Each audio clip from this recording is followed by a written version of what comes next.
Welcome to Health Oddity, the show that strips away the jargon and hype surrounding all things health and fitness to help you live a long, strong and energetic life. Lining up at the bar this week, here's Peter Lant, Paul Bassett and James St. Pierre.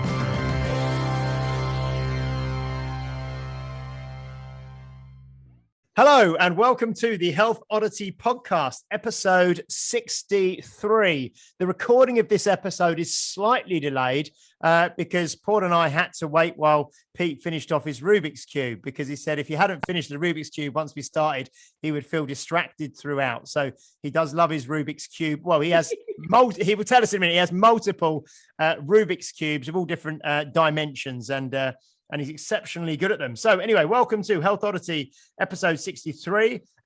This is an episode, this is a kind of a review and reflect and recap episode, well, first of all, before I go into that, I'll introduce you to the usual hosts of Health Oddity. Mr. Peter Lamb, what have you been up to? What have I been up to? Yeah, I thought I'd throw in a curveball. Do you know what? Full disclosure, I've been tired. We were just talking about this, weren't we? I've been tired. Usually, on this thing, it's all like, yeah, everything's great. Way, woo, brilliant. No, I've been really tired, and I don't know why. But that's cool. Happens to us all. I think it's the time of year. But, okay, we can maybe discuss that as one of the notes I've actually made for today that I maybe wanted to touch on was sleep, because I've been talking to a lot of people about sleep recently, and that's quite. I've been sleeping all right. I'm just, I just seem to need more. But that's. Fair enough. That's the way it goes, isn't it? Mr. Paul Bassett, are you tired? I'm always tired. There's a point where I don't know what it's like to be anything else. No, I am actually today, but I was okay the rest of the week. So you just got me on a bad day, and it's kind of lucky that I wasn't the one doing the Rubik's Cube, because the episode would never have begun. I mean, I've got a full one, and I've already sent distressed messages to Peter, having looked like a fool in front of my 5-year-old at the time, that I couldn't even do anything. And I couldn't even follow the instructions of an instructional video. So I think it's kind of wise that we leave the Rubik's Cubes to Peter, because it only took him about 5 seconds. Okay. Brilliant. So as I was saying, this is a review, reflect, and a bit of a kind of a discussion episode, which Peter, Paul and myself had originally, we had a few suggestions actually from listeners to say it'd be really nice to have some episodes where you just kind of discuss what you've taken from podcasts. And we were originally planning to do this probably about once every month, so once every 4 or 5 weeks. And we just realized actually that we've had 10 episodes packed with guests since the last time we had a chat, just the three of us. So what I thought I'd do to start the session is just to go through the list of the fantastic guests that we've had on over the last episodes, just to kind of to re-spark our memories and yours as the listener. And then we're going to have a little discussion around some of the big things we've taken away from the last 10 episodes and what's been going on with us and our clients over the last few weeks. So first of all, we had episode 53 and 54 was a double bill episode with Paul McElroy. Which I'll disclose something later on, but I've been in touch with Paul because I know Chris Denning in Canada was giving me a gentle nudge, asking if I'd done that. So we had Paul McElroy on.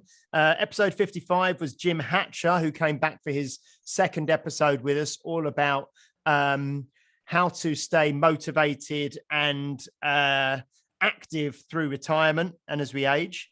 Then we had episode 56 with Harinder Singh, which was a fantastic episode. Episode 57 with Phil Maffetone, which I know is one that a lot of my members have been talking to me about. Episode 58 with Fabio Zonin, which again was a great episode, live from just outside Venice. Episode 59, David Keown, who's Irish Move Athlete, I think, is his Instagram handle. Episode 60 with Billy. Episode 61, episode 60, I wasn't actually on, so I've not actually, well, I probably will have heard it by the time this goes live, but while we're recording this, I haven't actually heard that one yet, so we can discuss that. Episode 61 with Keegan Smith, the ATG mentor. Episode 62 was our second visit with Rick Brown, Mr. Maceman. And this is episode 63. So loads of stuff been going on in the last kind of 2.5 months. Any initial kind of thoughts to kick us off, Pete, in terms of the general themes and directions of the guests, and what's been going on through your mind, or any particular episodes that you'd like to pick up on? Well, number one is what a good position to be in, because when we started this, whenever it was, we recorded the first episode in August last year, didn't we? 2020. And then we were like, right, we should, and then what we'll try and do is get a few guests on. And like, we haven't done one just the three of us for ages, because we've had guests coming out of our ears. It's great. And that is testament to the fact that pretty much everyone who we get in touch with is, certainly everyone who's got back to us have pretty much said yes. I think there's been one person who said I'm too busy, which was fair enough because they had a young kid and stuff like that. But yeah, so thank you to the guests basically. But yeah, I mean, I don't know. I suppose we should go to the start of it, which was the Paul McElroy, and like I think you said it, that might have gone over a few people's heads because it was quite technical. The 2 episodes that he did, but for me, it actually simplified everything, which is weird because it sounds complicated, but it's one of those things, isn't it? You start out on a journey and everything seems complicated, but when you actually start to learn about stuff, delve into it, you get more and more knowledge, and then you realize you know less. The more you know, the less you know, and all of that, and then you realize how deep these things go. And then you realize, once you get to a certain point, that actually you always go back to the basics and just keep cycling through. And that's how my learning's always worked. Not always, but that's how it works now. I kind of cycle through, and then I'll go back to stuff and go and read books again and all of that. And you get to read stuff and learn stuff from a new perspective. And that's how Paul does his programming, I know, because he does my programming for me, and it's strength cycling. So you start easy, and over the weeks it gets harder and harder and harder. Not too hard, but it gets to a point where you're like, right. I think that's why I'm so tired now, actually, because I'm at a point where I've been like, right, I've been getting heavy. So now it's all dialed back, and it's like, right, we'll start again, but we'll start from further ahead than where we started last time and cycle through it again. So I think that was a big thing to pick up from about things, certainly for our listeners from those episodes. If it was a bit too technical, is the idea for me is things seem like they're always going to be quite hard, but they're not as hard as you think.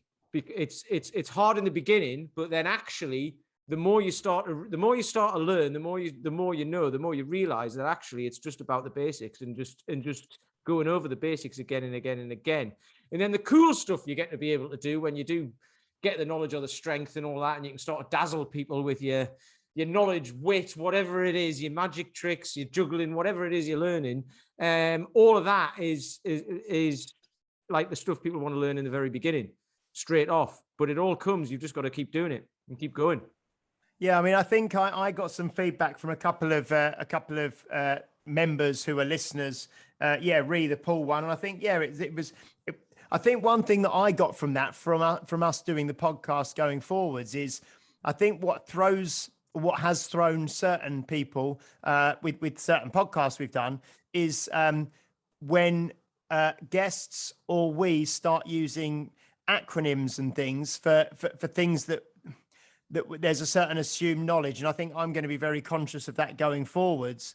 That a few of someone said to me, oh, he was talking about RPE, and I was trying to work out what RPE was. And RPE, for the listeners, is the rate of perceived exertion.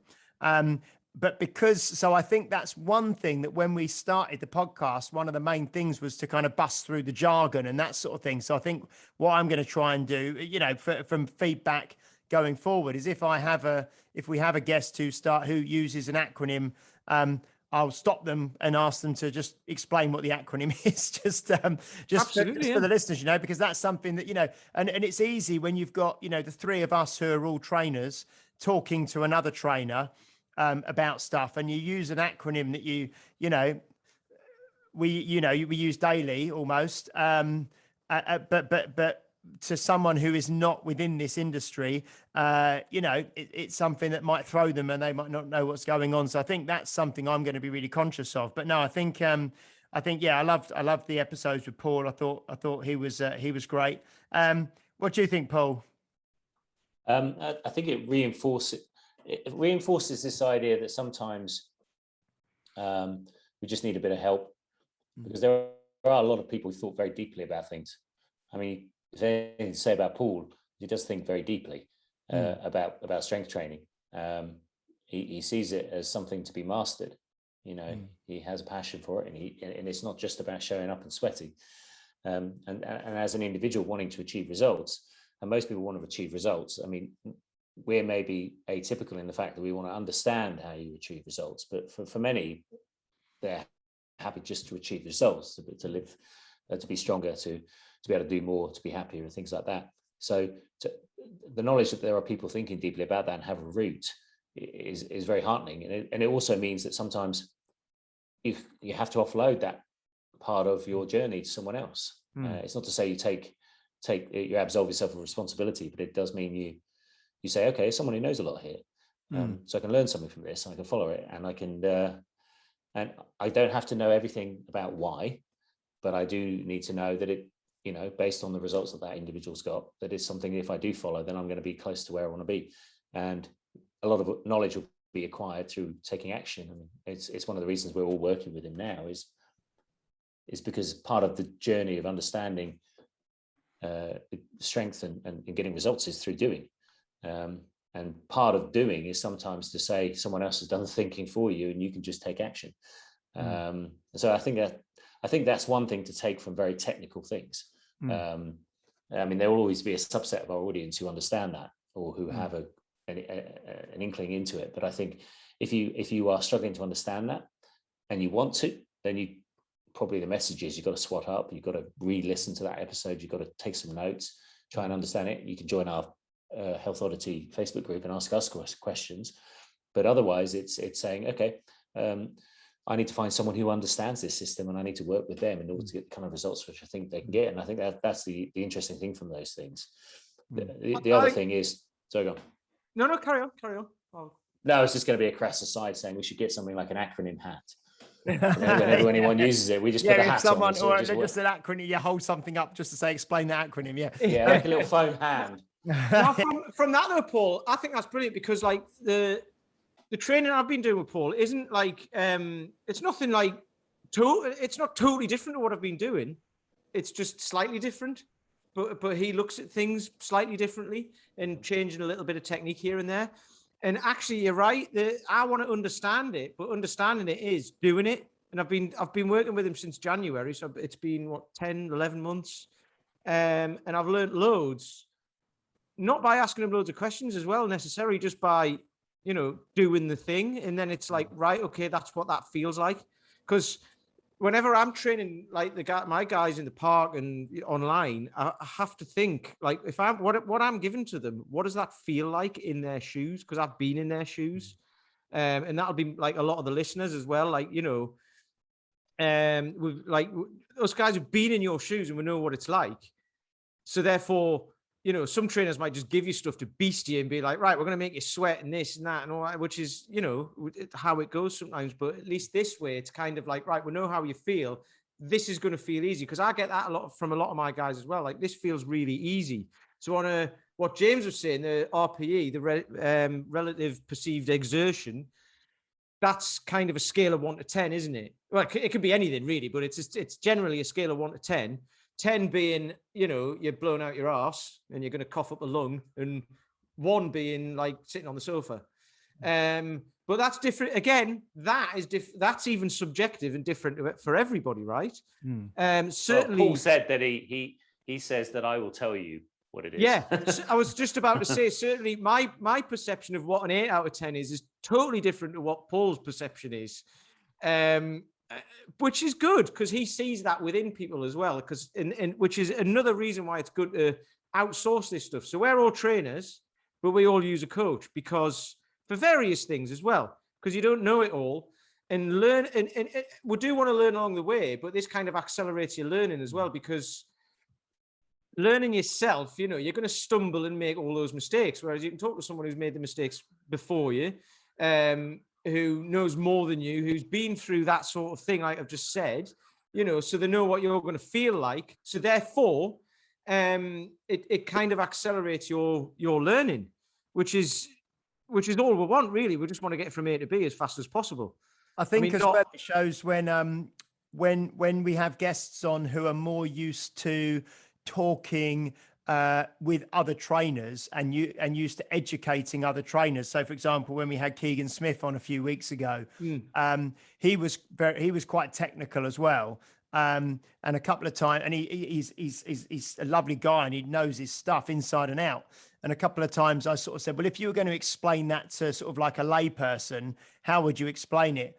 And he still didn't explain it very simply, if you know what I mean. Whereas someone like when we spoke to Rick Brown on the last episode, I mean, I think we said, and I spoke to someone after the episode and said, and you commented, Pete, I think at the end, it was almost like the three of us were sat in a pub, and that was the conversation that we would have had if we were just sat around a table together. So it was very, I think anybody could have tapped into the conversation, and similar to Fabio. And I think that's where some of the guys that we've had on, such as, I know we always hark back to, to Dan John, to Mark Rifkind, to Rick, to Phil Maffetone, to Stuart McGill. These are incredibly intelligent, knowledgeable, experienced people, but they're all in their, I hope I'm not speaking out of turn, they're all in their 60s kind of now. And they've developed that kind of skill over years of actually condensing their information into very, very conversational, easy to listen to, easy to understand concepts and ideas. Perry Nicholson as well. Perry's a little bit younger, but, when you speak to these guys, they've got that, and I think that, but we have listeners obviously who are trainers and who are, fitness professionals themselves. And we have listeners who are, the end user, if you like, and someone who's just interested in getting more fit and healthy and feeling better. So I think certain guests and certain episodes are going to resonate more with the trainers, and they may be the episodes that are slightly more technical. And then some of the episodes that are more conversational will resonate with other groups. So I think it would be interesting to get people to interview people who have their, like a client style journey as well.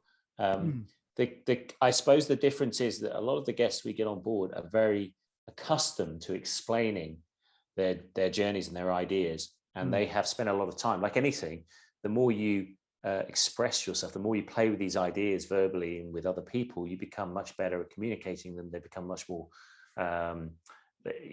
you can tell a narrative, you can tell a story with much more color.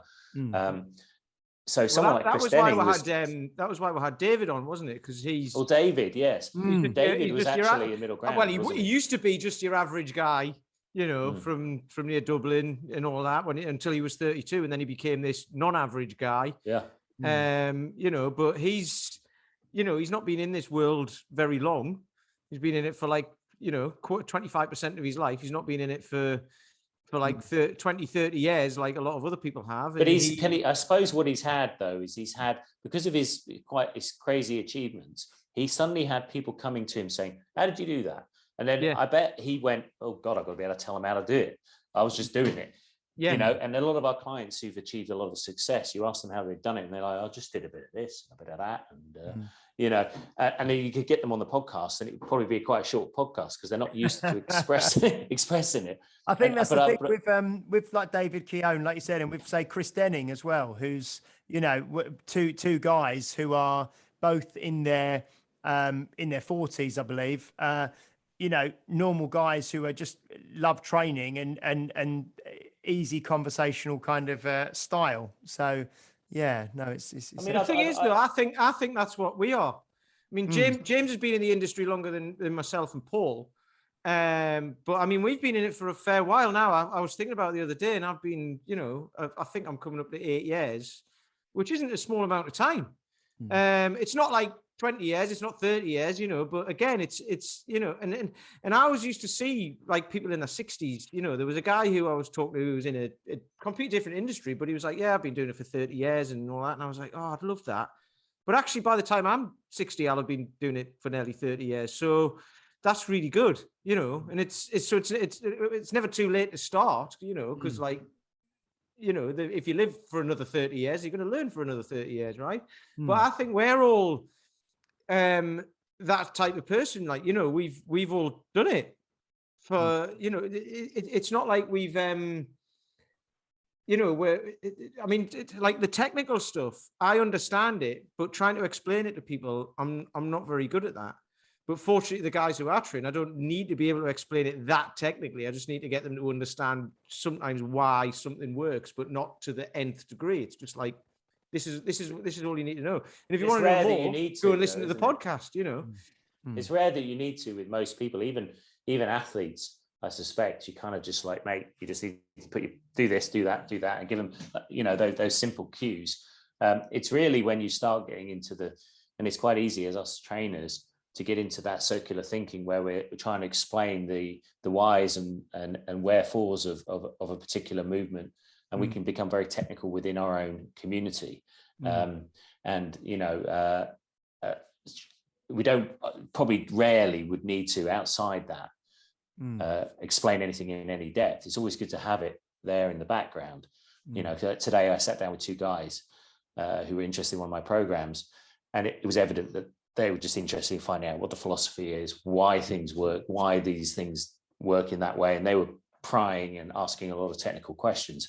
So obviously, having done a lot of this thinking and being on this podcast and expressing things, I was quite good at just saying, okay, that's why we do things. This is why this is. But most people just sit there saying, I don't feel good, want to lose some weight. You sure this is going to work? Okay, what do we do next? Okay, you just show up to a class. That's why the Herinda podcast was really good. And the Billy one as well. They were quite philosophical about stuff, and it was like, okay, Billy's was more about kind of building business and what have you, but his story was really good of like, kind of, I had the bailiffs round, a big tattooed guy with a goatee beard come round. He thought they beat him up, but he didn't. He was quite a nice fella apparently. He just come to take his car off him, but like his was kind of, that was the rock bottom, so the only way was up, and I had to get out of that. And Herinda, not in the same way, but his was more, his stories were quite philosophical as well, of kind of, basically you've just got to learn why you want to do something, where you are now and where you want to be and why you want to be there and all of that. And then once you've got that, it becomes much easier. And then all the technicalities behind it don't really matter. You just do the thing to get what you want. So, and obviously, like you say, there'll be people who want to know exactly why they're doing something and all of that, but that's very few people, especially when you're starting out. You just want to get away from where you are,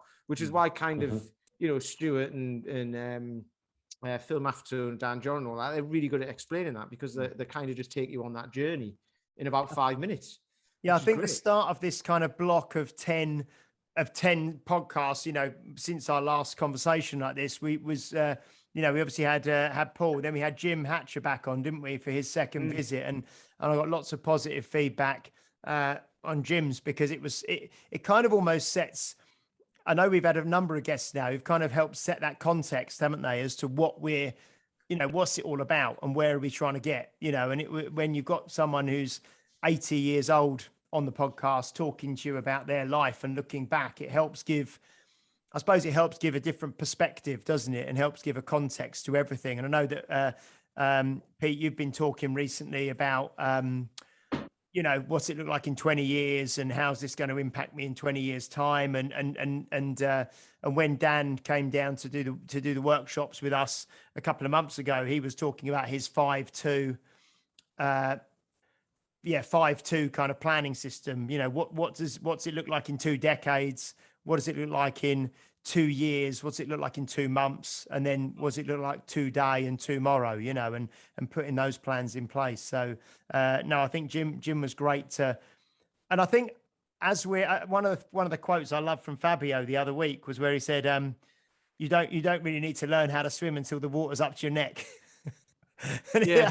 I love that. He kept saying, we have a saying in Italy, and he kept like saying these kind of quite bizarre sayings, but they were perfect, that like, and I think that that's true. And I think that we're, probably the three of us all in our, mid 40s, early to mid 40s now. Hang on, this will be the 12th of November, won't it? I'll be bang in my mid 40s this time. Well, next week.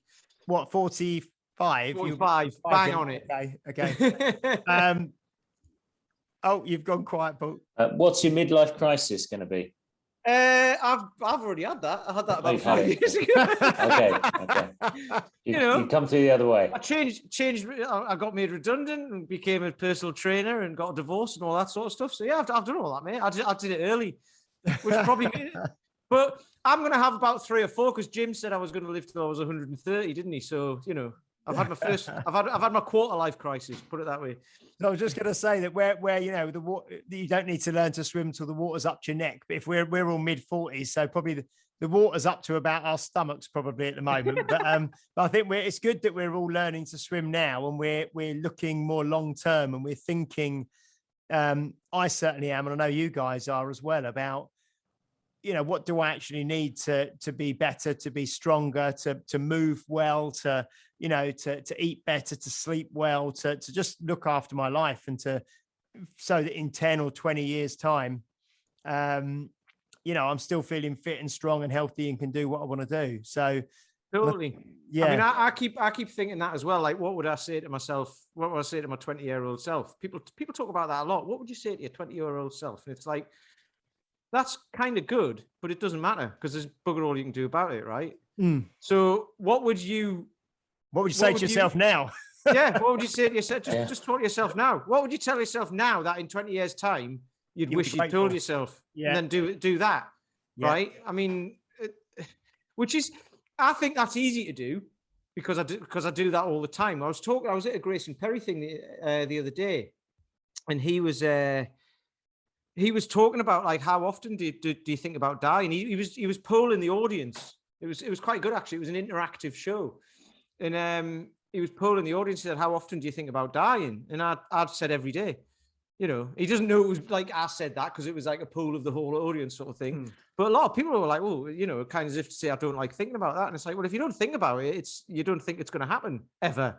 So, if you think about it every day, then you think of a reason to live that day, and then you get things done, don't you? So it's kind of like, look, that's the whole thing of looking forward 20 years.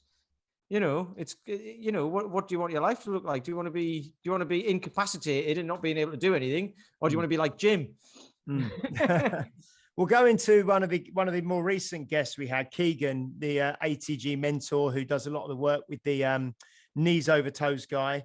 I've been implementing some of the backward walking sleds, the sled drags, backwards recently, because I had a few little not occasional, I wouldn't call it knee pain, I call it occasional niggles, on the maybe the bottom of the kneecap and stuff. And I've started doing these. I've done a few things recently with my own training just to bring it kind of back to training from the guests. The reverse hyper I've been using quite a lot for my back. My back feels good and strong.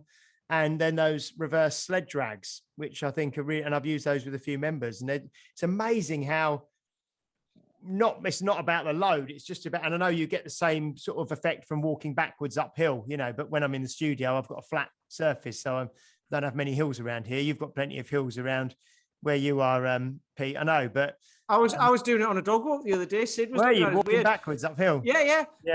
Because there's I mean, bats in a bowl. Quick one though, funny. Knee pain where I come from means you haven't got any pain. No pain, yeah. Anyway, it's like knee-high boots. So that means boots that have that are just shoes because they've got not very high. Anyway, but yeah, I was walking backwards like up because there's hills to get out of Bath. You got to walk up hills, and it was funny because I was out walking with Sid, the dog, and he's obviously walking ahead of me and stuff like that. So we got through this gate and I turned backwards. So he went in front of me, but then I started walking that way backwards, and he's like looking at me like, hang on, where do I want to be? Do I go behind you, which is now in front of you, or do and he didn't know what to do? He thought it was weird, so that was quite interesting. Yeah, Did you lose your authority? Yeah. Yeah. No, so that was really good. I mean, that's something that I took, and if I'd really recommend people follow, at Knees Over Toes guy at the ATG mentor, I think is Keegan. But yeah, that's a really good, just a straightforward thing that I've taken straight from the podcast and started doing, and it also gives you a really good feeling around the knees and around the kind of vastus medialis, just above your knee and the muscles there. And what I was doing, I was kind of walking backwards with it one way, about 15 meters, and then grabbing and then pushing the prowler back forward. So I was really getting a kind of different feeling on both lengths and just back and forth like that. And it was really good. Yeah, it was great. So that's What does loaded uses carries the- work walking backwards? what's that? Sorry. Just your average loaded carry. I wonder if that works walking backwards. I think it's more you need the resistance to be against you. So that's why it works better Yeah. if you walk backwards uphill, because you're going uphill and you're kind of, you've got more working against gravity that way. You could turn off a running machine. Yeah. And just walk backwards on a running machine. That's pretty tough. That's what I was doing, 5 minutes warm-ups. But I put, my wife's going through zero from the Knees Over Toes guy, and that's had a massive benefit to her joint health and her running. Very simple system, but it's very. I think one thing there's loads of things you can do. You can go onto any of these people's websites or Instagrams, and you're going to see a million different techniques, and all of which are very captivating. All of which have a lot of benefits. But I think what impressed me about the Knees Over Toes guy and Keegan as well, because obviously they've worked together, is that they've quite elegantly put them together in a very simple system. And there's a big emphasis on the coaching aspect again. If you're a member of their app, then not only do you get access to the videos, etc., all of which, in terms of the exercises and progressions, you can find on the website. So as soon as you go on YouTube, you're going to find all the exercises that they include in any of the programs. But the difference is the exercise order, progressions, and then the coaching element as well, being able to send in the videos. So the emphasis really is, okay, all this information is almost public source, so open source material. So a lot of film acetone stuff, the 184 minutes, open source. There's so much open source stuff here. And then we can quite easily get this shiny object syndrome where a bit of this, bit of that, bit of this, but it's the application of it. I've had a shoulder injury for a while from doing something stupid about 6 months ago. And I've just grabbing loads and loads of stuff, but eventually I just settled on one thing and it solved the problem. And it's just the simplicity. And I think that's it. There's so many things you could do, but the art of a good trainer, the art of any good program is how can we create some elegant, simple solution that you just repeat to get the desired effect. And I think that's what Keegan's done very well with Ben Patrick. That's what James said, didn't he? When he sent, we've got a group, haven't we, where like just the three of us, where we talk to each other in there and stuff like that. And James sent that afterwards, and he said, "God, there's a lot of systems out there, isn't there?" And it was like, yes, there's millions of them. There's loads of them. Some better than others, some really good, some not so good. All of that, but. And there is, and this is what overwhelms people. It overwhelms me as well, because you think like, well, that looks really good. Do I need to do loads of that? But what is the mark of a good system, though? What would you say? What is the mark of a good system? Yeah, well, exactly. one that works, one that works and is easy to follow. But something like that is easy to follow, and it does work. Well, it clearly works. And you can get it out to a lot of people at like relatively cheaply, because people don't want to pay loads and what have you, which is kind of fair enough. But it's easy to follow, and if you actually do it, it works for you. I mean, I don't know, because I haven't done it, but you need to. Well, no, exactly. That's why, because I don't need to, because I haven't got sore knees. I mean, it does build a higher level of athleticism. So it's not just for people with knee pain. But what I was again, saying was there are all these systems out there, and people get overwhelmed. But you don't need to use them all. You need to use the one that works for you. And that might involve trying a couple here and a couple there, like the original strength system that we spoke to Tim Anderson about, which I do use occasionally, but I don't use it all the time. You know, but it's I just, with these things, I've got like 5 or 6 of them that I dip in and out of as and when I need them to supplement the training that I do with Paul, who gives me my main program. So if I try to do them all, I haven't got time to do them all, you know, which is where most people are at. That's the one thing I've had a bit of a breakthrough myself. I've had, like, back in April, I was doing a 10 reps on a military press. I compressed the rest period. I was tired. I was just not paying attention. And I felt a historic kind of weakness in my shoulder. It just went ping. And I went from being able to press quite heavy on each arm to struggling to press 4 kilos with my left arm. And I couldn't hold it out to the side, etc. And it started to fade or whatever, but I still couldn't press. And I've been given a billion. I mean, ask anyone and they've got a solution for your shoulders. Yeah. And it's just like, okay, I've got to do a bit of this. And in the end, I was doing band work, I was doing stick work, I was doing this, that, and there, FRC. And I was looking at my warm up to just get ready to pressing a 12 kilo kettlebell. And it was just like half a session, you know. And in the end, I just thought, well, what can I do that's so easy? I think, what can I do lying on my back? What can I do while kids are running around and I'm just watching TV, or I can do it in between like the dinner and bath time or something like that for the kids. And I literally just lie on my back and do internal, external rotation with a light dumbbell set of 10 to 20 reps. And in 3 weeks, I've got no problem at all. I'm back to pressing almost what I was doing before. And I feel so smug what I love about it is simplicity. But it's taken me so long to find the most simple solution to that problem. I don't know, maybe I could have worked with the trainer who would have just gone, that's the one thing you needed to do. But like you say, there are so many things here.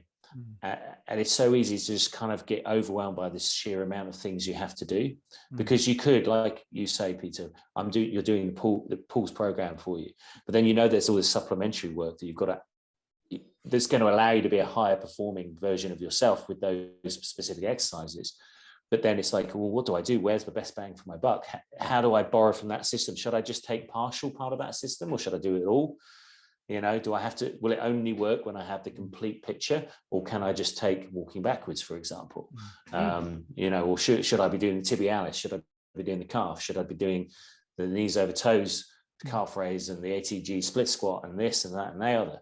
And then before you know it, you've got an hour-long workout with a 30-minute mobility post-workout flexibility routine, and it becomes very, very cumbersome, particularly for a working person, with not much time. The thing with that is, say with knees, with someone who's got sore knees, that might be what they do need to do. Instead of trying to do an hour session doing something else or going running or whatever, they might just need to do that for 3 months as their session, and that's it. And then they can do the stuff, because that's where people fall over as well. I think is like, right, I'm going to do this and it'll complement what I'm doing because what I'm doing hurts. It's like, no, if what you're doing hurts, you need to back off that. You need to do less of that and do more of the other thing. Because like with my stuff, the stuff I'm using at the minute is we did the bodyweight strong first bodyweight course a few weeks ago, so I've been incorporating the L sits from that, just hanging from a bar and holding your legs out, and leg raises, lifting my legs to the bar and trying to fold my body in half. Well, you're very good at those. Well, thank you very much.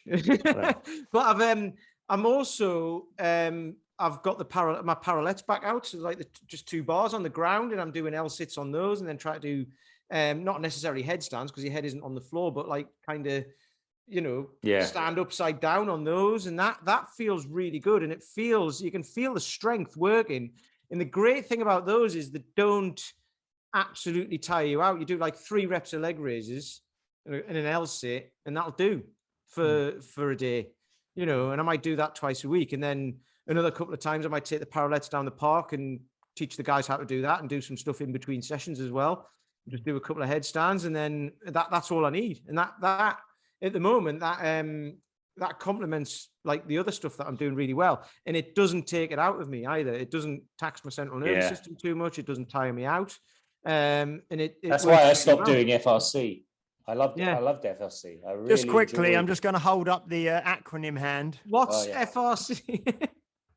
A functional range conditioning. So it's a form of flexibility training, mobility training. There's a prehab, rehab element to it. But it was something that I was adding into my routine because I am, like David Keown. He said, I'm quite naturally flexible, so I kind of adapted to it pretty quickly. I'm kind of the opposite. As soon as I get tired, everything goes. But I was fascinated by functional range conditioning, and but I added it into my routine when I was training with Paul, and because of the central nervous system activation, I was just burning right out. It became just too much of a load. But I knew it was beneficial. I always felt great doing it, but then I would just crash straight afterward. And I just literally took something else, plonked it on top of what I was already doing. Before I knew it, everything collapsed underneath it. I was less effective with the training I was doing with Paul, and the functional range conditioning I was doing was also very substandard because of the back of that. So this is where we'll talk about when you talk about the central nervous system and what have you, for listeners who, you know what the central nervous system is, but it might, what people might not understand is that if you tax it too much, it's gonna start to hold you back, and like with Paul's training, that's what he talks about, isn't it? Like you've got to ask the central nervous system, you've got to keep having a conversation with it and asking it, can you do this for me? Can you do this for me? Will you allow me to do this? And for someone who's busy, stressed at work, not getting enough sleep, all of that sort of stuff, who then go, right, I need to lose weight, or, I need to go and get fitter, stronger, whatever, and then go and start to do too much, which might not be a huge amount, but it might be too much for you. Your central nervous system is just then going to go, hang on, I'm already stressed and tired from all these other things, which is what we're talking about. You pick the thing that is going to work best for you. And it might just be to get a bit more sleep if you can, or to eat better if you can, or, try and get away from work earlier if you can, all of that sort of stuff, because it all adds up. And like you say, so that movement thing you were doing taxed your central nervous system, so it stopped you doing anything else. And all you were doing was like stretching and stuff, right? Yeah. So,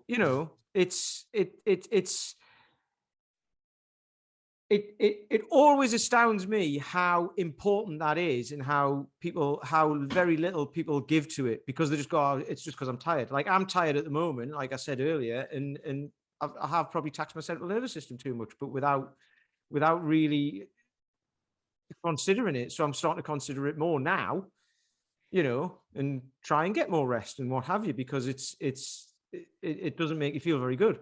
So if you're trying to add stuff into an already taxed central nervous system, it's not going to end well. You've got to try and take things away first. I was going to say, I think bringing it back to something that Paul mentioned earlier, that people nowadays, I think they don't pay for information anymore, do they? Because every bit of information that you could want in the world, you can get for free online, and like you said, even all the knees over toes stuff, or all the the FRC stuff that you mentioned, you could probably find it all over YouTube and things, or original strength or animal flow or Olympic lifting, anything like that. So I think what people pay for now is they pay for kind of application and then help with implementation, and they actually want someone to strip away all the stuff that's not needed. And like Dan always says, when we speak to him, it's more about the stuff you take away than the stuff that you add, and you keep adding stuff. So I like, when I was getting ready for the SFG recently, and previous to that, the SFB, but when I was getting ready for the SFG, it really kind of focused my mind on, right, I've got a deadline, I've got a date, and I need to be able to do these things. And it just focuses you, and you kind of strip away all the stuff that doesn't help you towards that goal.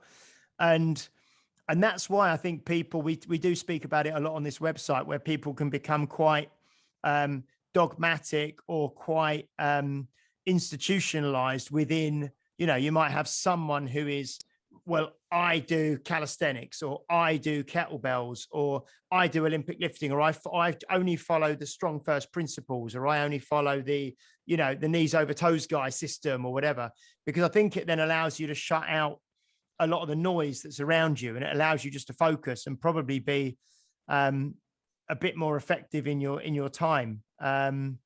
It's interesting though, but I think it goes back to the stuff that we've been speaking about for the last 63 episodes, which is, if you've got your why, you know what your goal is, then it helps you shut out the stuff that's not necessary for your goal, doesn't it? Absolutely. Yeah. The thing I love, and I've done this in the past, I've done all of this stuff in the past and been dogmatic about stuff and all that. But I've done the thing of the way I see it is you focus on one thing, like you've just said, forget everything else and focus on that thing.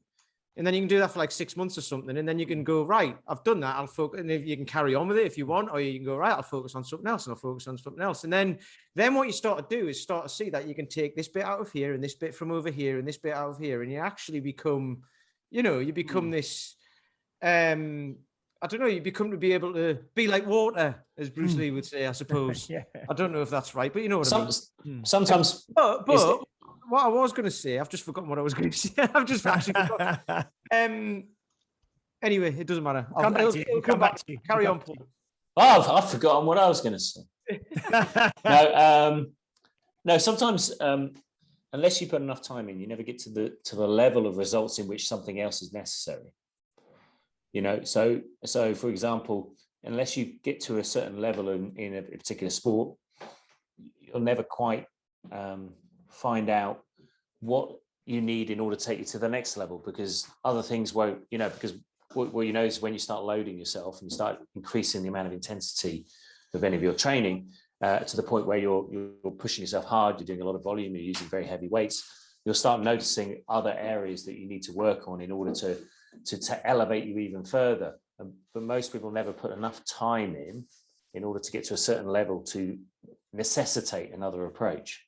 The other approach just becomes, I'm bored of this one, I need a bit more entertainment, I fancy trying a bit of this, and that has its value if that keeps you progressing and if you don't have bigger goals. But most of the time you just got to put a lot of work into those basic exercises. It'll take you to a very high level, and then eventually that high level will require another level of mobility or another level of technique, and that's where you have to pull in changes in your plan, changes in your approach, changes in your recovery, changes in the diet. But unless you've achieved that, sometimes you just got to keep it simple. Absolutely. And that's where a lot of people never get to that stage, because injury or tiredness or burnout will get them first before they even get to that level to then need to know what you need next. They don't even get there because they just go, right, I was aiming for that, but you couldn't even get to that level. So that's one of those things, isn't it? Just remember what I was going to say as well. And like I said, I'm guilty of this, is like what you will get if you watch all of the people on Instagram and YouTube and all of that information that is out there is, I've got the world's best stretch, I've got the world's best this, I've got this, I've got this. Just do this one thing every day and it'll help with the thing it's going to help with. And then the next thing is, but if you've got this as well, you need to do this one thing. And then you end up stacked up with all of these things that you've got to do every day, and there aren't enough hours in the day to do all of these things, plus all the other things that you need to do, like eat and sleep and work and all of that. So that's another one of those things about like all these systems out there and everything, all this stuff that overwhelms you, is like, pick the one that works for you. You can, by all means, try them out, because that's how you find the one that works for you. As soon as you find one that works, don't be like, 2 weeks down the line, well, I've done that and it's kind of worked, so now I can go on and do something else. It's like, no, follow the program, finish it, and see what happens. What about you, James? James, you're going to be embarking on a journey in your own training. What do you think you need in place? Because it's going to require a bit of focus. It's going to require time. I mean, well, what I was going to say, just relating to something we've spoke about numerous times before, which kind of is apt for this conversation at this point as well, is it's very similar to the jumping on a different diet every 3 or 4 weeks. Starting a diet. And then that one didn't work, I'm trying this one now. Oh, that one didn't work, I'm trying this one now. Someone at work told me about this one, I'm trying this one now. And unless you actually, we've spoken about this numerous times before, commit a certain amount of time to really find out what you're going to learn from it. You'll just be jumping around from thing to thing. But in answer to Paul's question, with I'm going to chase up our friend Paul in a little bit actually, and just give him a little nudge. But yeah, I don't really know how it's going to work in terms of if he's going to ask me how many days per week I can commit to, and then he'll program around that or whatever. But I'm already training regularly, and I'm already at a good level of strength for me. But I kind of was very honest and open with him and told him where I think I need to improve and what the goals are. So yeah, it's going to be kind of exciting. I'm looking forward to it. So am I, actually. Like, there's a nervous laugh. Yeah. Well, I've got these. I mean, one of my first things that I want to do, I wanted to get this 40 kilo get up on both sides, and I've got it on the left. The right is nearly there again. I want to do all the SFG standards and the snatch test with the 28, and then I want to hit these standards that I've kind of sent over. And really, I think it's going to come down to two big exercises: getting stronger, the deadlift and the press, and then probably doing a lot more squatting than I'm doing. So, and I think you'll be doing a lot more of everything, mate. Yeah, but I think all of those things will stack up and improve everything. You know what I mean? When you improve your big compound strength, then everything else improves alongside it, doesn't it? You know, absolutely. It was funny because I spoke to Paul after the SFB, and I said, like, you know, I was at the SFB at the weekend, the bodyweight training course, and I was like, I could already do one-legged push-up anyway, but I was like, I did that, nailed it, no problem. And he was like, well, that's not a surprise because you've done about 1 million diamond push-ups, you know, with your hands together doing a push-up. And he's like, that's kind of a regression of a one-arm push-up. So you've done, you know, you've been doing like 5 sets of 20 of those twice a week for 11 months. Yeah. So just to do one of the other ones. Yeah, you can. Yeah. So that's another thing that you've just mentioned there. Actually, the crossover. I was talking to somebody about this today, and the crossover from everything to everything else is huge. So people want to be able to do all of these different exercises, you know, which have all got various different names. Like you'll call something, I don't know, some sort of squat, and someone will go, oh, do you mean this? And they'll have a different name for it. And you're like, yes, it's the same thing, you know, because there's a certain number of fundamental human movements. There's a different number depending on who you ask. There's 5 or there's 9 or there's 10 or there's 12 or however many, you know, but it's kind of, if you just hit all of those, the movements, then it'll carry over to like everything else. Everything starts to carry over. You do that and go walking, you know, you're laughing basically. No, definitely. I think that's a good place to kind of start to wrap up this episode. So no, it's been great just going back over, you know, some of the recent guests that we've had, and you mentioning the carryover there. That's very much going back to another previous guest, Fabio, when we had him on talking about the principles of strength and the crossover. And when you train in a principle-based manner, the apparatus or the implement that you have to hand is, you know, is less important if you're training with the same principle, and then you can train anywhere you are using either body weight, kettlebell, barbell, or whatever you have to hand. So that's really good. Cool. Paul, do you have any final thoughts for today before we wrap up? Not really. I'm excited about what the next, 10 guests, who the next 10 guests are going to be. I'm sure there'll be some repeat guests. There'll also be some new faces. I know we've got a big wish list, and there's a lot of tentacles have been reached out to try and find new guests. I mean, obviously our listeners can suggest people as well. I think Chris ideas. suggested a few, actually. I'll have to go back and have a little look and reach out to people. I think there's been a few suggestions either in the group or in a message. Yeah, I'll have a look. Yeah, I think it's still good that we do these. I get a lot of benefit out of it, which is a way of clarifying, because like everyone is kind of taking on a lot of information. All of these guests come on board, and we sit there and we listen, and we kind of we ask questions, but then perhaps the podcast ends, and maybe you'll re-listen to the podcast, etc. But the opportunity to kind of discuss with you guys gives me a way of clarifying whether or not I've understood it correctly. because I can hear what you're doing, what you've taken out of those episodes, and create a better way of expressing some of these more complex ideas and that we're hearing from our guests. So.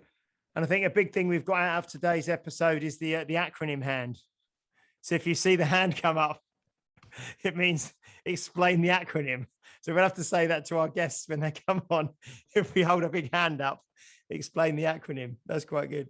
We could have acronym of the day. Yeah. AOD. Dear me. Oh, dear me. Mr. Peter Lant, do you have any final thoughts you want to say at the end? I don't know, but you had a question from one of your guys, didn't you, for Paul McElroy? Yes, yeah, I will. I'm going to reach out to Paul. It was a question around time under tension, yes, and time under load and tempo of rep, or rep tempo, basically. So no, I'm going to reach out to Paul and see if he will answer that for me. Mr. Graham. This is what I wanted to talk about just quickly now. Is we mentioned it previously. Paul mentioned it earlier about the Facebook group. Your guys ask you questions directly, James, from the gym. Paul's do as well. Mine do.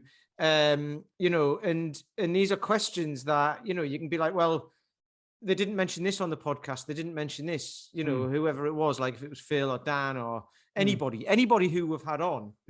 If you've got specific questions for them, we can we've now got a direct route to these guys, so we can ask them, because they're all, as you've been able to tell on these podcasts, and as we're talking about, they're all free with their information. It's all out there. So if they've got any questions that somebody can't find the answer to, they'll be like, right, that's probably a question we need to address and get that out there into a YouTube video or this or that, or do it on this podcast. So the Facebook group, if you just search Health Oddity on Facebook, you'll find the group. We'll put a link in here as well. But any questions you've got for anyone who's been on, or any suggestions for guests or anything like that, just ask in there.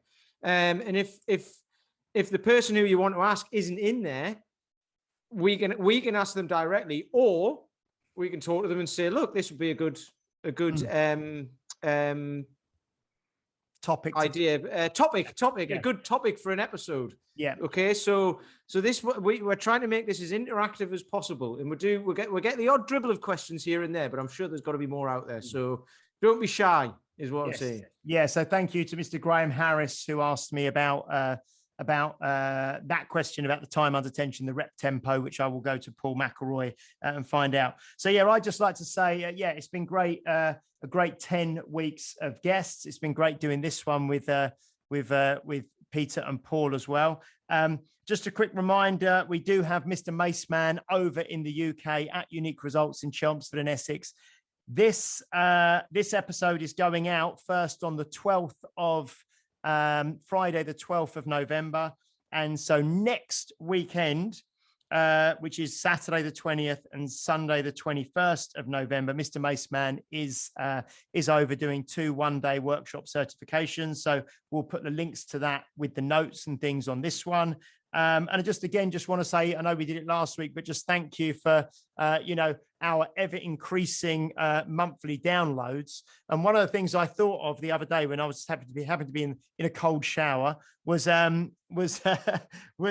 if everyone who listens, or we've got 2,000 plus downloads per month now. And if everyone who listens were just to tell one person about it, or just maybe recommend one particular episode to someone they know, a friend or family member or colleague, then that would really help us get our downloads up and help us reach more people with this information, which we feel is really valuable. So if you can do, please like, subscribe, share, leave a review if you're on a platform that allows you to leave a review. And if there's an episode that you hear that you really think would resonate with someone that you know, please do share it with them and help us get our reach out there more widely. So thank you, and goodbye from Mr. Peter Lance.